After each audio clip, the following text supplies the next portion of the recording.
மனித வாழ்க்கையில் நிறைய மூட நம்பிக்கைகள் இருக்குது.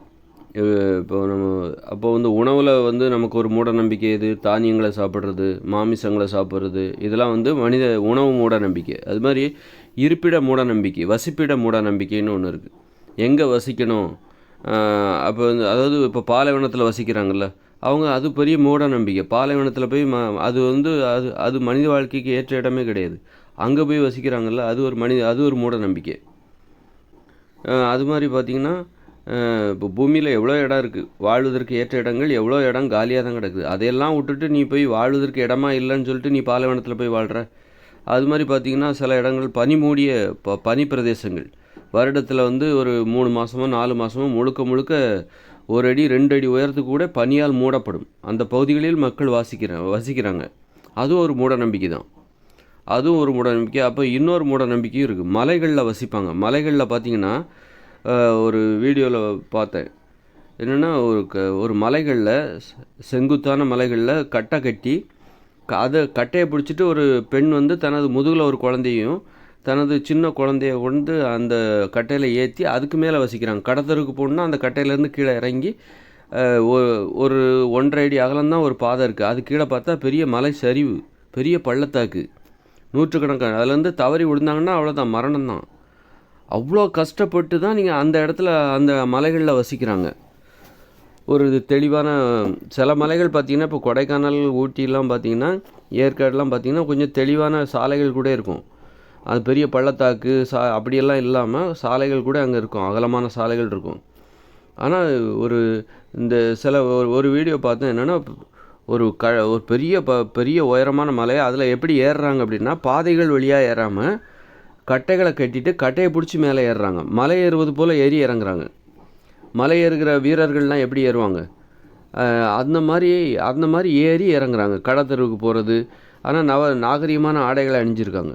குழந்தைகளை முதுகில் கட்டிக்கிட்டு இன்னொரு குழந்தையும் கூட்டிக்கிட்டு இன்னொரு குழந்தையும் அது மாதிரி கட்டையில் இறக்குறாங்க. ஒரு குழந்தைக்கு 2 வயசு ஆகுது. அந்த குழந்தையும் 2-3 வயசு ஆகுது. அந்த குழந்தையும் அந்த கட்டையை பிடிச்சிட்டு கீழே இறங்குறாங்க. ஒரு தாய் என்ன பண்ணுறா, தான் முதுகில் ஒரு வயசு கூட ஆகாத ஒரு குழந்தைய முதுகில் வச்சுக்கிட்டு இன்னொரு குழந்தையும் இறக்கிக்கிட்டு அவளும் இறங்கி வர்றா. கீழே பார்த்தா பெரிய 100கணக்கான அடி பள்ளத்தாக்கு. அப்புறம் பார்த்தா ஒரு 1.5 அடி பாதை தான் இருக்குது. அந்த பாதை வழியாக அப்படியே நடந்து வராங்க. வழக்கமான கடத்தருக்கு போயிட்டு வருவாங்களே, நம்மலாம் ஒரு கடத்தரு, அது மாதிரி அவங்க அவங்களுடைய வாழ்க்கை அந்த மாதிரி இருக்குது. அப்போ அதுவும் ஒரு முட்டாள்தனம் தான், அதுவும் ஒரு மூட நம்பிக்கை தான். ஏன்னா பூமியில் வாழ்கிறதுக்கு உனக்கு இடமா இல்லை, இடமே இல்லாத மாதிரியும் வசிப்பதற்கு இடமே இல்லாத மாதிரியும் ஏகப்பட்ட நிலங்கள் காலியாக கிடக்குது. அந்த இடத்துல போய் அப்படி ஒரு வாழ்க்கை வாழணுமா? அப்படி அப்போது இதெல்லாம் ஒரு வசிப்பிட மூட நம்பிக்கை. நீ பாலைவனத்தில் வாழ்கிறல்ல, ஏன்னா பூமியில் இடமே இல்லையா? தண்ணி உள்ள ஏரியாவே கிடையாதா? நீ பாலைவனத்தில் போய் அந்த மணல் மேடுகளில் போய் தான் நீ வசிக்கணுமா, வாழணுமா? பூமியில் இடமே இல்லாத மாதிரி. அது மாதிரி பார்த்திங்கன்னா பனி மூடிய பிரதேசங்கள், வருடத்தில் சில மாதங்கள் பனியால் மூடப்பட்டு விடும். அந்த இடத்துல இவங்க வசிப்பாங்க. வீடெல்லாம் பார்த்தா பனியால் மூடிடும். அப்புறம் பார்த்தா மின் கம்பங்கள்லாம் பார்த்திங்கன்னா அந்த கம்பங்களில் பனியால் அதெல்லாம் தட்டி விடுறாங்க. டெய்லி போராடி வாழ்கிறாங்க.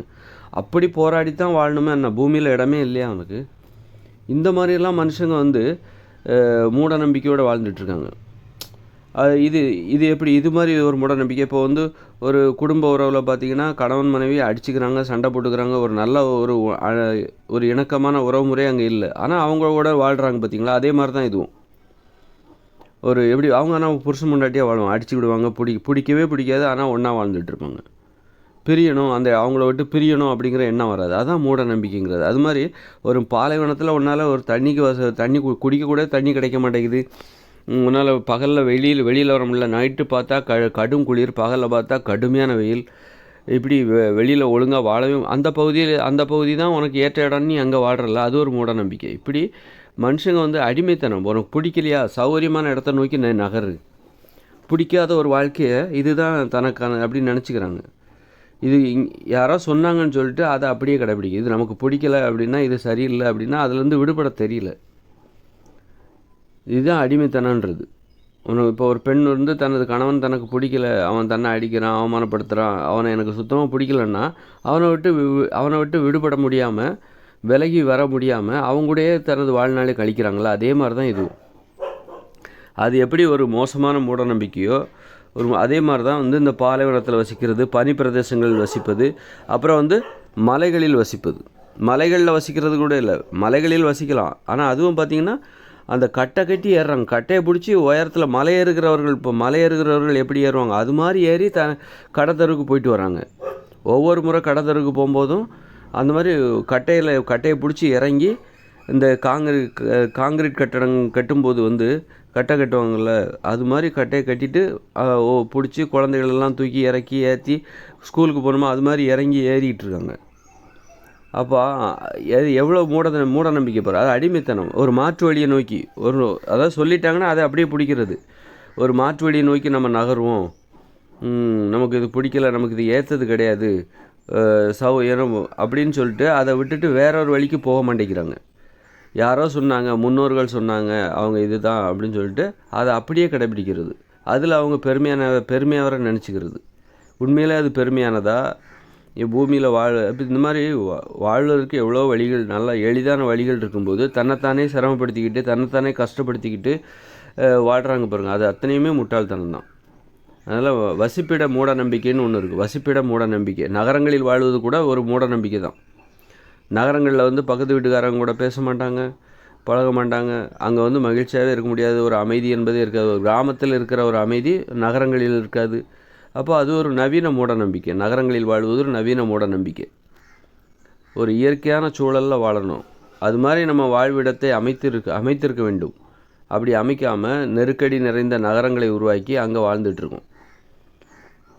இது மாதிரி பிரேசிலில் வந்து அது மாதிரி அவங்களுடைய குடியிருப்பு, சில நகரங்களில் உள்ள குடியிருப்பு அந்த மாதிரி இருக்கும். சாலைகள் கூட இருக்காது, சாலைகள் கூட வெளியே தெரியாது. அந்த மாதிரி நெருக்கமான குடியிருப்புகள்லாம் இருக்குது. இதெல்லாம் மூட நம்பிக்கை.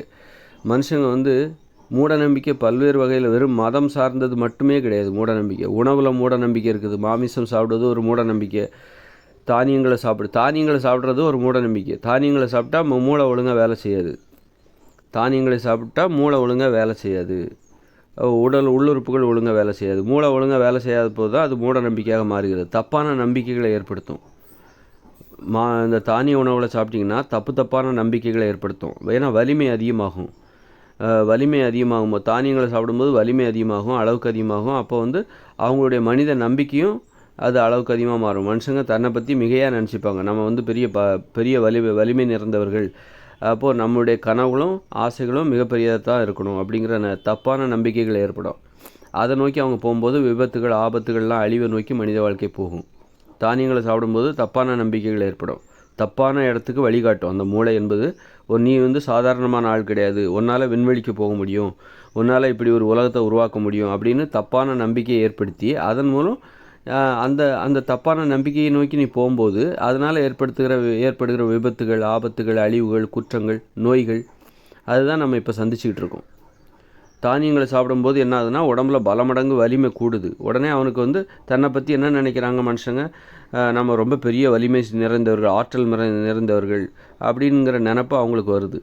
வந்த உடனே தப்பான ஆசைகள்லாம் வருது. அப்போ விண்வெளிக்கு போகணும், இப்படிப்பட்ட உலகத்தை உருவாக்கணும் அப்படின்னு சொல்லிட்டு இந்த மாதிரி ஒரு உலகத்தை உருவாக்கி வாகனங்களில் பயணிப்பது, விமானத்தில் பயணிப்பது, இந்த மாதிரி பயங்கரமான அச்சுறுத்துகிற வேலைகளை தான் அதனால் என்ன ஆகுது அப்படின்னா விபத்துகள் ஏற்படுது, குற்றங்கள், நோய்கள், தப்பான நம்பிக்கைகளை ஏற்படுத்துகிற தானிய உணவு சாப்பிடும்போது இவங்களுக்கு உடம்புல பக்க விளைவுகள்லாம் ஏற்படுது. அந்த நரம்புகளால் அந்த வலிமையை தாங்கிக்க முடியல. இது ஒரு ஊக்க மருந்து மாதிரி தானிய உணவு என்பது, பல மடங்கு வலிமை கூட்டுகிற ஊக்க மருந்து. அப்போ நரம்புகளால் அந்த வலிமையை தாங்கிக்க முடியாதப்போ நோய்கள் வருது. இந்த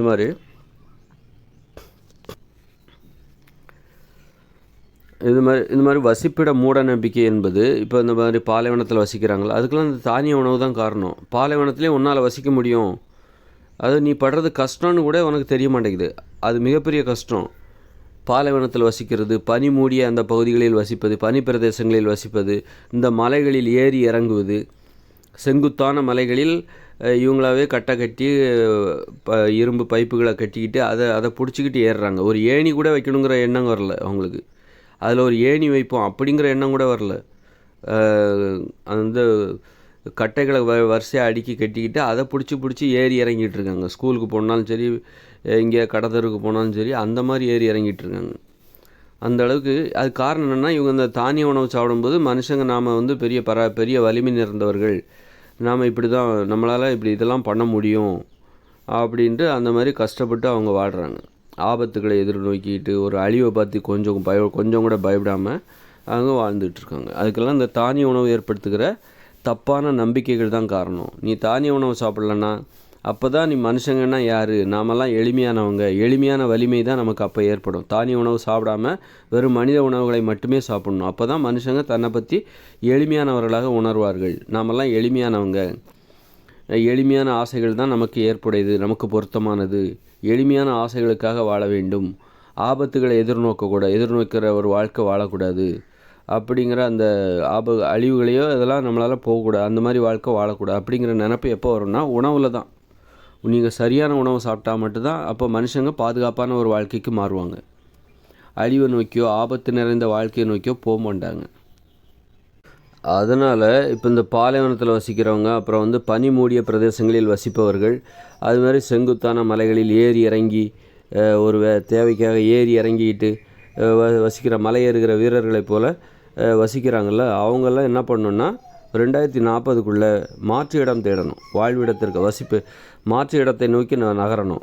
பூமியில் எவ்வளோ இடம் இருக்குது, சமதள நிலங்களில் பரப்புகளில் கொண்ட நிலப்பரப்புகளில் போய் வசிப்பதற்கான வாழ்விடத்தை அமைத்து கொள்ள வேண்டும். இப்போவே அதற்கான முயற்சிகளில் ஈடுபடுங்க. இன்னும் ஒரு 17 வருஷம்தான் உங்களுக்கு வாய்ப்பு இருக்குது. அதுக்குள்ளே அந்த பாலைவனத்தை காலி பண்ணுங்கள், பாலைவனத்தை விட்டு வெளியேறுங்க.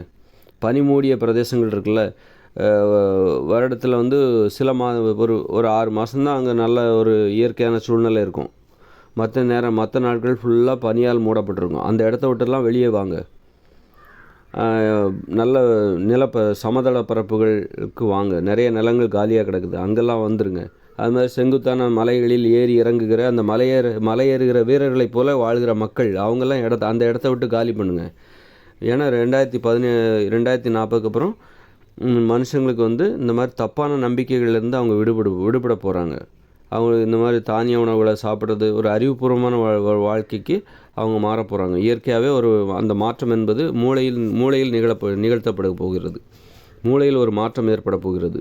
அவங்க மனித நிலையில் முழுமையடைய போகிறார்கள். அவங்க இனிமே வந்து இயற்கையாகவே அவங்க வந்து ஒரு தப்பான நம்பிக்கைகளிலிருந்து விடுபட போகிறாங்க. அப்போ வந்து 2040க்கு அப்புறம் நீ போய் அந்த முயற்சியெல்லாம் என்னால் எடுக்க. இனிமேல் வருகிற தலைமுறையினர், இனிமேல் பிறக்கிற குழந்தைகள், 2024க்கு அப்புறம் 23க்கு அப்புறம் பிறக்கிற குழந்தைகள் மனித நிலையில் முழுமையடைந்தவர்களாகவும் எளிமையை விரும்புகிறவர்கள், எளிமையான வாழ்க்கையை நோக்கி நகருகிறவர்களாகவும் இருப்பார்கள். கஷ்டப்பட்டு வாழணும் அப்படிங்கிற எண்ணம் உடையவர்களாக அவங்க இருக்க மாட்டாங்க. அதனால் வந்து இனிமேல் அதை புரிஞ்சுக்கிட்டு இப்போவே நீங்கள் வந்து உங்கள் வாழ்விடத்தை, ஆபத்தான அந்த வாழ்வதற்கு தகுதியில்லாத அந்த வாழ்விடங்களை காலி செய்து வெளியேறுங்கள். அந்த இடத்தை விட்டு வெளியேறி பாதுகாப்பான இடங்களுக்கு நோக்கி நகருங்க. அதற்கு பிற உலகத்தின் பிற நாடுகள் அவர்களுக்கு ஒத்துழைப்பு கொடுங்க, உதவி செய்யுங்க. உலக நாடுகள் இப்போ எங்கள் நாட்டுக்கு வாங்க அப்படின்னு சொல்லிட்டு ஒவ்வொரு நாட்டினரும் அவங்களை வரவேற்று குடியமர்த்துங்கள்.